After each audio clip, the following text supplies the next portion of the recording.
It's been a little while. I thought I seen them all, but we do have another little emulation device here, a little console. I'm not sure exactly what this is, as I wasn't expecting anything like this to be sent to me, but somebody sent it for review. And hey, that's what we do here. We check this out, but I'm a little confused. I don't know what this thing is, or it doesn't know what it is. It says Gamebox Plus, and up here it says Magic Box Plus, and then over here it says Super Game Box. But I am a little excited because it does say it's the treetop of all game boxes, and I think that's like the highest level of accolades you could get from a Chinese emulation game box, as being the treetop of all boxes. What the hell does that even frickin' mean, dude? But here we go. Like I said, it doesn't know what it wants to be. It's confusing here. It says everything that it comes with, couple controllers, HDMI cable. But yeah, let's get into this thing, test it out, see what to do. Yeah, now I'm even more confused. The hell? It's a box inside a box. Now it wants to be the game stick.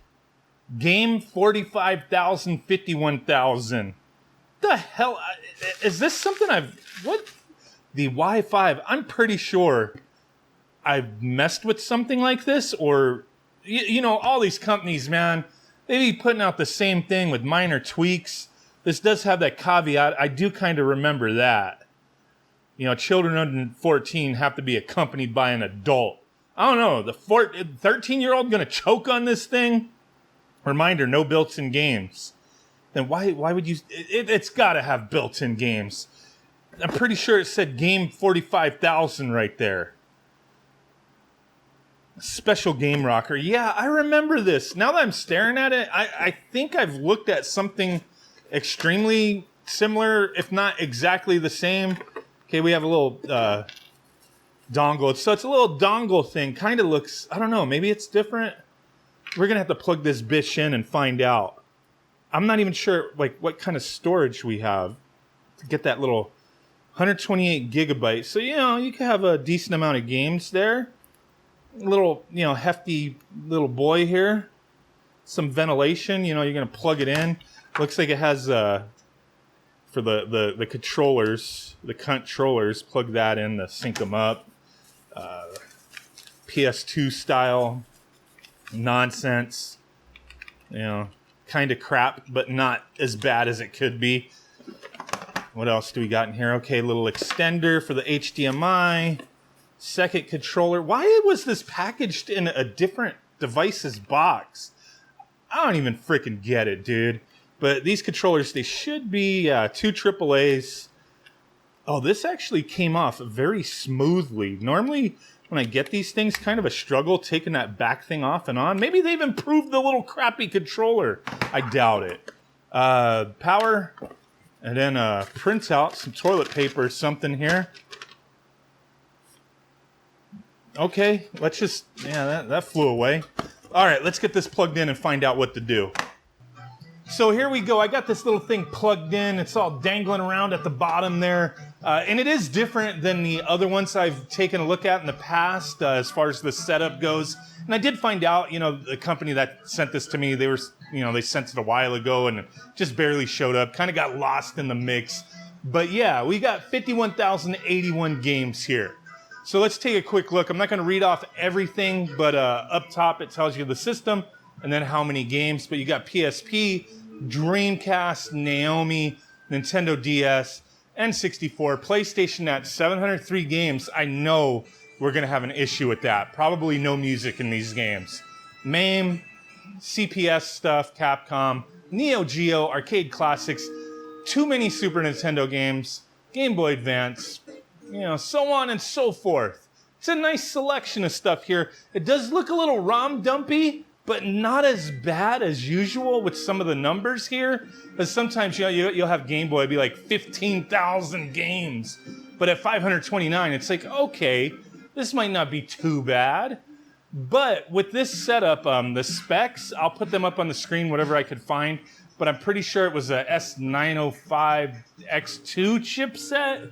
So I'm a little concerned with the power behind this thing with some of these systems that are on here. So like PSP or Dreamcast, we'll have to check. I have to check. Hey, we got Pokemon Mini, Virtual Boy. So this is a fairly comprehensive build for a device. And when I looked, the company that sent this, it's like 38 bucks or so. But, you know, if it performs like crap, then yeah, we'll have a problem with that. But you know what? PSP, God of War is always one of the best tests for PSP. Let's see if this runs. Well, as you could see, God of War did boot up, but you could probably already tell that we're going to have some issues here. I didn't record the intro movie because it just takes so damn long, but it was choppy as all hell. You could tell they got like some kind of crazy frame skip going on here. It's playing, but you know, look at the graphics glitches here. Like, there's some compromises to even get this thing to run like this. It just looks bad. Not playable, in my opinion. This is garbage. Dreamcast, Dead or Alive 2. So at first this seemed like it was running a little slow, but it kind of cleared up a bit. And it seems to be running better, but the music is a little chip-choppy. Just a little bit. But this is still a decent sign for Dreamcast being able to run a good number of the library on this little game stick. So a little Rumblefish for Naomi. Typically, if Dreamcast runs okay, a lot of times Naomi will as well, but you could still run into some issues with some games not being as playable. But let's find out with this. This game's pretty cool. It's being re-released on the Switch pretty soon. So obviously they've got the graphics on a lot of this stuff at a lower resolution, because this is even the Dreamcast stuff that I tested, everything looked a little pixelated.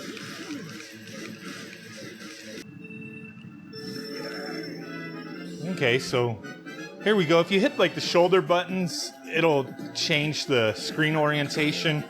But as I suspected, I don't think you'll have a problem with DS on a little emulation device like this.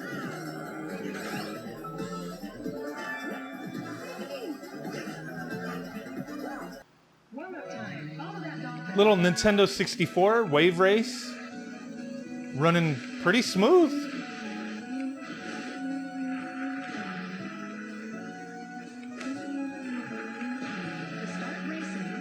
Man, I freaking love this game.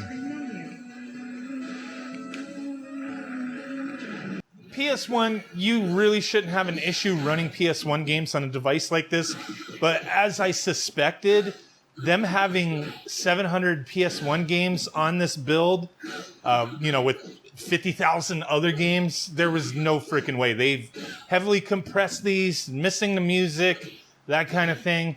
And yeah, I've tried a couple games, there's no music. So to me, if you're missing one key component of the game, it's pointless. I don't want to play these games without the original music. Get the hell out of here. Man, some of these retro consoles, they got some weird smoothing going on, but there you go. For a little less than $40 device, this one's not as bad as I thought it would have been. The build that is included, while it is somewhat of a ROM dump, definitely nowhere near as bad as other similar devices. But at the same time, you're getting a lot of half-assed stuff going on here. Games and systems that are just not capable of running properly on a weaker device like this. And it's just the way it is, you know? A little tender loving care on a build would be nice, but these are just money grabs, dude. All of these things out there, these little pre-set up devices, they're just little money grabs. They don't care. They know you're going to buy it. Not everyone, but, you know, there's a lot of people that just see it. 50,000 games, sweet. And maybe there could be a benefit of it to you, maybe to some people, but just be aware of what you're getting. It's definitely misrepresenting what it actually is, in a sense that, yeah, you got 50,000 games. There's going to be a lot of duplicates, a lot of stuff that just isn't going to be able to run properly on this thing. But I do appreciate you guys watching. Bye.